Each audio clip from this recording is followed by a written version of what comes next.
What's up, guys? Gabura Inquires here. This video is going to be going over different general bullet points in terms of what to keep in mind before partaking in magical services for hire. Doesn't matter if it comes from a spellcaster or a ceremonial magician like myself. The same generalizations apply, okay? The same laws apply here. So, yeah, going over bullet point one. Don't judge a book by its cover. Don't make that mistake, okay? That's a childish mistake. Don't do that. Okay? Just because someone has like skulls for a background or a profile picture doesn't mean anything. Approach that person, ask them questions, and just talk to that person, okay? See how this person works and what he has to offer. You never know that this book might be the one for you, hypothetically speaking. So yeah, don't make that stupid mistake.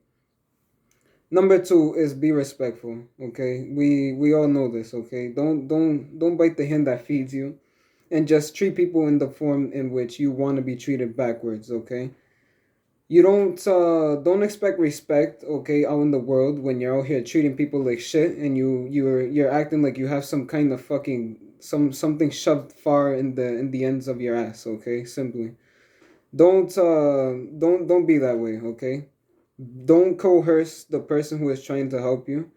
That doesn't matter if it's esoteric in nature or not. Don't coerce people who are trying to help you, okay? Think rationally, have respect, be calm, okay? And things will be tended to over time in terms of over the course of the conversation. If things look like they're not going your way, just be calm and have respect is all. That's bullet point number two. Bullet point number three is think rationally. Another method of thinking rationally, excuse me, is occult services are not cheap. Don't expect the world to be handed down to you for $5. I mean that's a fucking joke, honestly. I mean how fucking insane do you have to be?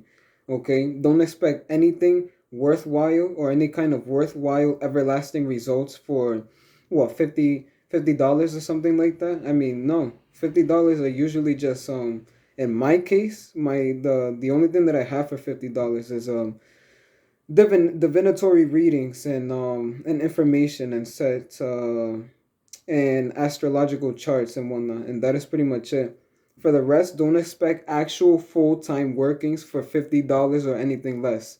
You will get nothing from it. You will manifest nothing. Nothing will happen, okay? Don't expect for you to pay a security guard $5 to guard a mansion or to guard the United States White House. I mean, that's not how shit works. That's definitely not how shit works, okay? Get real. This is reality, okay? Occult services are definitely not cheap. And yeah, that's pretty much that, okay? Just think normally, okay? Be normal. Think logically. Number four is be wary of scammers. Okay, be wary of scammers, and I'm gonna really dive down into this. Okay, be wary of scammers. There's a lot of shit out there in sections like Fiverr and Etsy.com. You'll commonly run into different occult service providers that different occult sellers that provide stuff like lousy little workings like, oh, I'll bring you a hot girlfriend for $25,000. I mean, I mean, you have to really be insane to fall for shit like that. You have to not be right in the head, especially the seller himself. Okay, generally speaking, occult people, okay, occultists out there are they're like vermin. Okay, they're like parasites. They're below, okay, let's just say they're below the lowest classes of society. They're worse than what you could find in the most unpleasant aspects of life, okay? And generally speaking, occult sellers have they're infamous, okay? They're notorious for scamming. And that is why people like me get looked at wrong because people like that, okay? People like to offer different lipsticks, oh, lipstick that's imbued with energy for and when you rub it against your lips, it will bring you everything that you ever wanted for $50,000. Don't fall for shit like that, okay? That's completely fucking stupid. Okay? I mean, it speaks for itself. It's self-explanatory. It doesn't correspond with anything that's rational or logical in any way, shape, or form. All logic went out the window when you see shit like that. So another thing too to be wary of scammers is people who don't use their real name and people who don't show their face in any way, shape, or form, or or people who just who you try to run a Google search on, or simply just run a background check, hypothetically speaking, on them, and you don't find anything on them other than their name, which is Boo Boo the Fool or some stupid shit like that, Willow the Witch, okay? And Willow the Witch has, you know, stuff that's on there for like fucking $70,000 and shit like that. I mean, oh boy, don't fall for shit like that, okay? Just simply put, an example, okay? An example. Okay, if I were a scammer, if I were a fucking scammer, I wouldn't be out here showing my face. I wouldn't be using my real voice. I wouldn't be using my real name. I wouldn't have videos on top of my YouTube channel, okay? I wouldn't have any kind of form of any information that you can look into me, okay, to know how I work, who I am, where I reside, and etc. etc. Okay, I wouldn't have videos. I wouldn't have a plethora of articles and videos on on everything that I have to offer as an occultist. In terms of you viewing how I get to work, the results that I manifest, the spirits that I work with, how I get to work, and etc. etc. Okay, I wouldn't be a scammer doing any of that. I mean, you have to be fucking insane if you're a scammer and you're in my position. I mean, you'll be fucking caught in like 3 seconds. I know this guy's face. I know where he resides in. I know his name. This and that and the third. Okay, I know how he works and etc. etc. No, okay, no, definitely no, not in a million years. Okay, I die for my honor and respect. Okay, I die for my morality. I wouldn't put myself on a pedestal like that in terms of and then me being a scammer all the while at it. No, I mean that's fucking no, that's insane. So yeah, be wary of scammers because the occult world is full of them. And generally speaking, the reason so is because occult scammers, despite their vermin themselves, they look at people who are low vibrational and bystanders. And since bystanders don't know too well, they don't know too much in general on this topic, they don't know what to expect. They look at them and they're like, oh yes, you know, oh yes, I'm gonna scan James. I'm gonna scan Michael. Okay, I'm gonna scan Michael. He doesn't know what to do. Okay, he doesn't even know how the fuck this shit works. Okay, I'm gonna charge him. I'm gonna charge him $45,000 for a simple one-time summoning. Okay, and he's not gonna know anything about it. No, okay, that's generally how people think, and don't fall for shit like that. That's all I'm saying. Okay, everything that I've already previously mentioned is what to keep in mind and what to keep under consideration, what to take under consideration. So yeah, moving on. Number 5 is in the highest of unlikeliest of cases, if manifests don't results, if results don't manifest, don't worry, it's okay. Like I said, in the highest of unlikeliest of cases, okay, there's gonna be one or two workings here and there that results don't manifest on your behalf, okay, and things not ending in your favor or not working in your name, okay. When something like that happens, don't don't go insane, don't lose your mind, okay. That's normal. There are cases in which divinatory readings will point something out to work in this way, to end at this specific time, and to it end in the favor of whose name this divinatory reading was casted on.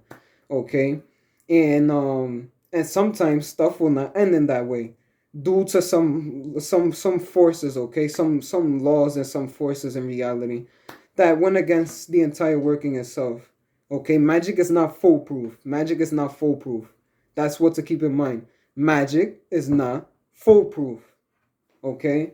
Not every time will a working go away. Okay? And I know this from experience. Me being an occultist and me, okay? Me just going about every single thing that I've experienced in the entirety of my life being a Western ceremonial magician. There's some cases where working will not go in anyone's way, not even in my way. Okay, and I will cast divinatory readings in terms of okay, stuff didn't work out. Why didn't it work out? And the divinatory readings will point this out. Okay, there's a lack of opportunity over here. Okay, there's something going wrong over here, over there, etc., etc., etc. Okay, magic is not foolproof. That is all. Number 6, the final bulletin. Okay, the final bullet point. Ask questions, okay, and check for refund policies. Okay, check for refund policies.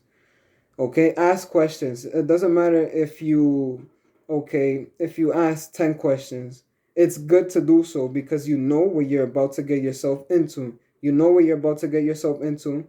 And if the worst case scenario happens, okay, you know what to expect. Okay, this is what I always tell customers before we get down to business. Okay, you can ask me anything. With me, you can play 21 questions. I don't give a fuck. You can ask me 25,000 questions. You can ask me 100 questions. I don't care. I will answer them. I will answer them all. Okay, and I will break down everything in the most detailed and in the most coherent way that I can possibly do so. Okay, I will tell you this, I will tell you that, I will tell you everything that you need to know before we get down to business, before we proceed with the working, and before you go ahead and make your purchase and you send me money or something similar. Okay, ask questions and always know what you're about to get yourself into. It doesn't matter what the hell it is. And in this case, check for refund policies. Okay. In my example, okay. Uh, a quick example. In my case, I offer refunds. If something doesn't go in the customer's way, then I'll simply send them their money back. Or simply put, the best case scenario, the best way to go about making sure that your money is safe, your hard-earned money is safe, is use something like PayPal, buyers in which buyers the in which the buyer is in favor here. Okay, the buyer is held highly, is held on a pedestal, in which something goes wrong in the highest of unlikeliest of cases, your money will be sent back to you. You are well protected and your back is covered in this case, and you can PayPal will simply send you your money back, and that is pretty much it. Okay, but think rationally once again. If you're gonna partake in some kind of form of occult services, always have money set aside. Don't just spend the last fucking $450,000, okay, on something that you know that if something were to happen, that you would end up alongside the street. You would end up a panhandler or a beggar or something like that, some kind of bum, some homeless person. Don't do that, okay? Don't be a fucking retard. Actually, set money aside and just sacrifice that money. Okay, I'm gonna partake in Will of the Witches services. Okay, I'm gonna set $450 aside. I'm gonna okay, and I'm just gonna have this aside, even though I have money. I have I have a bank savings account filled with money, and I'm just gonna sacrifice that money in order to see to it that I handle said business with this amount of money. That is all.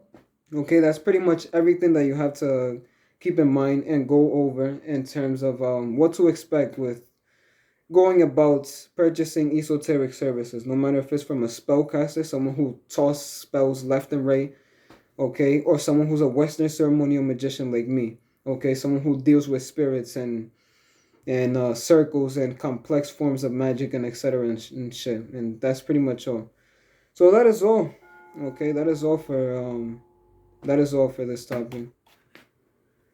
So yeah.